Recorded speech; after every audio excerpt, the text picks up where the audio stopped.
नमस्कार, मी पंजाब डक. आज आहे 2 जून 2025 आणि मी माझ्या शेतामध्ये तर पाहू शकता. पाऊस उघडल्याच्या नंतर आम्ही हे रोटावेटरमध्ये शेत तयार करून ठेवलेलं आहे.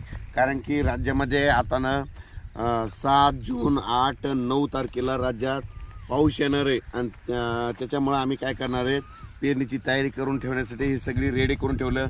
गवत उगवलं होतं म्हणून काय केलं, हे रोटावेटर केलं. आणि या सर्व शेतकऱ्याला सांगू इच्छितो, तुम्ही काय करा, 6 जूनपर्यंत तुम्ही शेतं तयार करून घ्या. कारण की राज्यामध्ये 7 जून 8 9 10च्या दरम्यान पुन्हा पाऊस येणार आहे. आणि त्याच्यानंतर राज्यातल्या सर्व शेतकऱ्याला सांगू इच्छितो, जर 7 8 10 जूनपर्यंत नाही झालं तर तुम्ही काय करा, 12 जूनपर्यंत तरी तुम्ही तुमच्या शेताची कामे करून घ्या.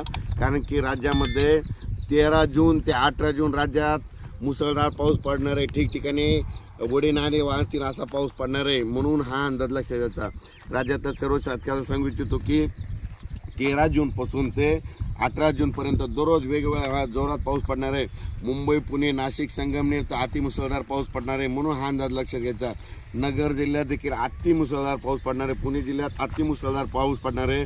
आणि परत एक सांगतो की जे उजनी धरण आहे, म्हणजे ह्या पावसामध्ये 7 ते 8 TMC पाणी आलं होतं.